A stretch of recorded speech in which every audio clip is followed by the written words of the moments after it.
Hello friends, नमस्कार। जमीन सर्वे को लेकर के हम लोग आपके द्वारा पूछे गए सवाल, आपके मन में उठने वाले सवाल के जवाब में सरकार के द्वारा जो मार्गदर्शन उपलब्ध कराया गया है, उस मार्गदर्शन के आधार पर एक एक सवाल का जवाब देने का प्रयास कर रहे हैं। और इसी बीच भूमि सर्वे को लेकर के जो अपडेट है कि 31 मार्च तक लास्ट डेट था आपका प्रपत्र 2 यानी कि स्व घोषणा पत्र जमा करने की अंतिम तिथि थी, वह समाप्त हो चुकी है। लेकिन अभी भी ऑनलाइन पोर्टल खुला हुआ है, तो आप ऑनलाइन अपना प्रपत्र जमा कर सकते हैं। ऑफलाइन के लिए अभी कोई अंतिम निर्णय नहीं लिया गया है। अभी माननीय मंत्री जी के द्वारा यह एक विचार प्रकट किया गया है, यह एक वक्तव्य दिया गया है कि बहुत से लोगों का फॉर्म अभी जमा नहीं हो पाया है, इसलिए तिथि को बढ़ाने को लेकर के विचार किया जा रहा है। संभावना है कि ऑफलाइन जमा करने की तिथि बढ़ाई जा सकती है, लेकिन आज तक का अपडेट है कि अभी ऑफलाइन तिथि को बढ़ाया नहीं गया है, ऑनलाइन पोर्टल खुला है, आप जमा कर सकते हैं। एनीवे, तो चलिए आज हम लोग का जो सीरीज शुरू किए हैं कि आपके द्वारा सर्वे को लेकर के मन में जो सवाल आ रहे हैं, उसमें से कुल 6 प्रकार के सवाल का जवाब पर हम लोग वीडियो बना के दे चुके, जो बहुत ही इंपॉर्टेंट था। अब आज हम लोग उसका अगला सवाल लेते हैं जो आप लोग के मन में वो कॉमन चीज़ है और तरह तरह के बातें दिमाग में आती है कि इस तरह का अगर मामला है तो क्या हो सकता है। तो आइए आज हम लोग बोर्ड पर उस सवाल को लेते हैं और उस सवाल के आलोक में सरकार के द्वारा क्या मार्गदर्शन उपलब्ध कराया गया है उसको भी लेते हैं और तब समझने का प्रयास करते हैं। तो चलिए बोर्ड पर आते हैं। तो देखिए, यह महत्वपूर्ण सवाल कहता है कि CS खतियान में भूमि रैयती है, RS खतियान में आनावाद बिहार सरकार या आनावाद सर्वसाधारण दर्ज हो गई है, तो इस सर्वे में खाता किसके नाम से खुलेगा।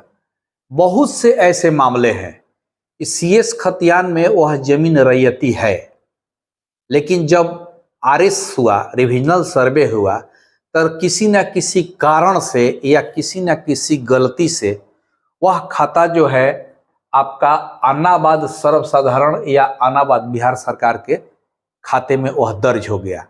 अब आज जो है विशेष सर्वेक्षण हो रहा है, तो आपके मन में यह सवाल जरूर उठता होगा कि उस तरह के अगर भूमि है तो आज के तिथि में जो सर्वे होगा उसका खाता किसके नाम से खुलेगा। ये बहुत ही इंपॉर्टेंट सवाल है, क्योंकि CS से RS में जब खाता कन्वर्ट हुआ था तो बहुत सारी खामियां इस तरह की आई थी। तो इसके लिए सरकार ने क्या मार्गदर्शन दिया है, इसको ध्यान से देखिए।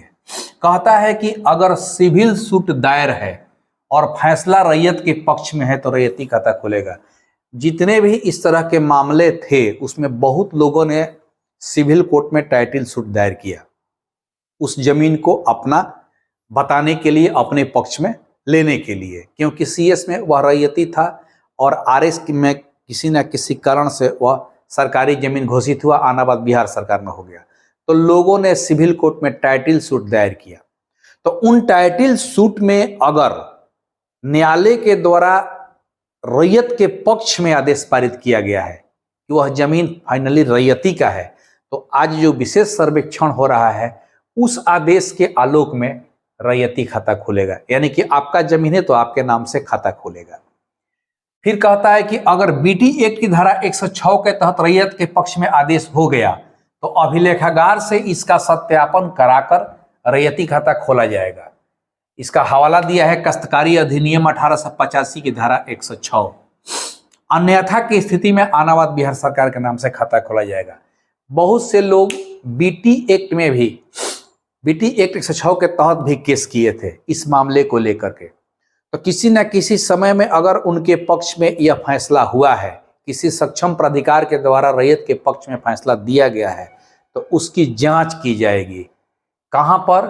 तो अभिलेखागार में इसका सत्यापन कराया जाएगा कि उस पक्ष के आलोक में अभिलेखागार में उसके नाम पर कोई पेपर दर्ज हुआ है अथवा नहीं। तो उसका सत्यापन अभिलेखागार से कराया जाएगा और अभिलेखागार से अगर सत्यापन हो जाता है कि नहीं, BT एक्ट के द्वारा जो रैयत के पक्ष में फैसला दिया गया है उसके आधार पर यह रिकॉर्ड संधारित है, तो उस स्थिति में काश्तकारी अधिनियम 1885 की धारा 106 के तहत रैयत खाता खोला जाएगा। अगर वह साबित नहीं होता है, अभिलेखागार में सत्यापन उसका नहीं हो पाता है, तब फिर आनावाद बिहार सरकार के नाम से खाता खोली जाएगी। तो ये तो एक सवाल हो गया जो कि ये बहुत ही इंपॉर्टेंट सवाल है और इस तरह के मामले पूरे बिहार में हर ब्लॉक में, हर अंचल में फैला हुआ है। तो यह एक सवाल का स्पष्ट जवाब यहां पर सरकार ने दे दिया। अब अगला सवाल है, अगला सवाल सीधे हम आपको पढ़ते हैं। कहता है कि यदि कोई व्यक्ति खतियानी रैयत या जमाबंदी रैयत से निबंधित दस्तावेज या केवाला के माध्यम से जमीन क्रय कर दखलकार है, परंतु केवाला का दाखिल खारिज नहीं हुआ है, तो खाता किसके नाम से खुलेगा? बहुत से ऐसे मामले हैं, बहुत से ऐसे मामले हैं कि हम लोग जमीन खरीद लेते हैं, दाखिल खारिज नहीं कराते हैं। इस पर मैंने पिछले वीडियो में भी इसके बारे में जिक्र किया था। अगर उस जमीन पर अगर आप क्रेता हैं, केवाला करा लिए हैं और उस जमीन पर आपका शांतिपूर्ण दखल कब्जा है, किसी का कोई विरोध नहीं है, कोई हिंड्रेंस नहीं है, तो निश्चित तौर पर उस केवाला के आधार पर वह आपके नाम पर ही खाता खुलेगा जिसने केवाला कराया है। तो ये सिंपल सा सवाल है, इसको बोर्ड पर समझाने की जरूरत नहीं है। अगला सवाल कहता है कि यदि खानापुरी के समय आपसी बंटवारा एवं सभी हिस्सेदारों का हस्ताक्षरित शेड्यूल के अनुसार अलग अलग खाता खुल जाता है और अगले प्रक्रम में कोई एक हिस्सेदार पूर्व में किए गए बंटवारे पर असहमति देते हुए प्रपत्र 8 या प्रपत्र 14 में आपत्ति दायर करता है,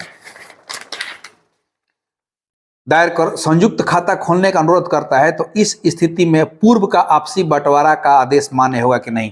यानी कि मान लीजिए कि आप प्रपत्र 2 में आप आपसी सहमति के आधार पर अपना अपना शेड्यूल बना लिए और शेड्यूल बना करके जमा कर दिए, लेकिन जैसे ही अगला स्टेप सर्वे का शुरू हुआ, खानापुरी का समय से हुआ, स्थल वेरिफिकेशन का समय हुआ, उसमें से कोई एक हिस्सेदार ने आपत्ति दर्ज कर दिया कि नहीं, जो संयुक्त खाता पहले से था आप उसी के आधार पर सर्वे कीजिए। तो उस स्थिति में सर्वे की टीम क्या करेगी? देखिए स्पष्ट निर्देश है यहाँ पर। कहता है कि विशेष सर्वेक्षण एवं बंदोबस्त के किसी प्रक्रम में यदि कोई एक हिस्सेदार पूर्व में किए गए बंटवारे पर असहमति देते हैं तो वापस फिर संयुक्त खाता खोला जाएगा। यानी कि पहले जैसे संयुक्त खाता था वहीं संयुक्त खाता पुनः खुल जाएगा। अलग अलग शेड्यूल के आधार पर बंटवारा नहीं हो पाए और ना ही अलग अलग खाता खुलेगा। तो यह इस तरह के मामले हो सकते हैं कि अभी आपकी आपसी सहमति बन गई, आपने शेड्यूल तैयार कर लिया, करके अपने अपने हिस्से का जमीन का प्रपत्र जमा कर दिया और जब खानापुरी का समय आया, सर्वे की टीम आपके दरवाजे पर गई, उस समय आपका दिमाग बदल गया, किसी एक हिस्सेदार का दिमाग बदल गया और वह आपत्ति दर्ज कर दिया कि नहीं संयुक्त खाता ही रहेगा, तो उस स्थिति में सर्वे की टीम पुनः संयुक्त खाता ही खोल करके आपका नाम का सर्वे करेगी।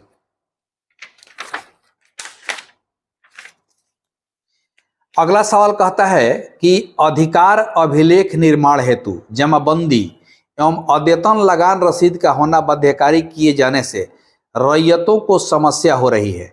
यदि रैयत के पास विक्रय पत्र जिसमें अधिकार स्वत्व एवं हित बधिता समाहित हो एवं भूमि पर दखल कब्जा हो तो खाता दर्ज किया जाना चाहिए अथवा नहीं। यानी कहता है कि यदि भूमि खतियानी रैयती है एवं पंजीकृत विक्रय अभिलेख से भूमि प्राप्त है तथा रैयत के शांतिपूर्ण दखल में है तो उसके आधार पर विक्रय अभिलेख के अंतर्गत खेसरा की भूमि की प्रविष्टि खेसरा पंजी में की जाएगी।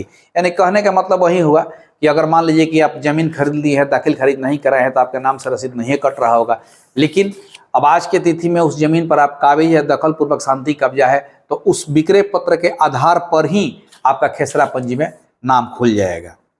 ठीक है, तो इस तरह से ये कुल मिलाकर के हमारा 10 सवालों का जवाब आज के लेकर के हो गया और इन 10 सवालों में हम समझते हैं कि जो भी इम्पोर्टेंट चीज़ें हैं वो आप समझ गए होंगे। उसके बाद इसके बाद भी अभी 6 इम्पोर्टेंट सवाल है जो उस गजट में है। तो अगले वीडियो में हम कुछ सवालों को लेकर के आएंगे और आपके दुविधाओं को दूर करने का प्रयास करेंगे। अगर आप चैनल पर नए हैं और इस तरह का वीडियो आपको पसंद है तो आप चैनल को सब्सक्राइब कीजिए, लाइक कीजिए और अधिक से अधिक लोगों को शेयर कर दीजिए ताकि सबका इसका लाभ मिल जाए। मिलते हैं अगले वीडियो में। नमस्कार।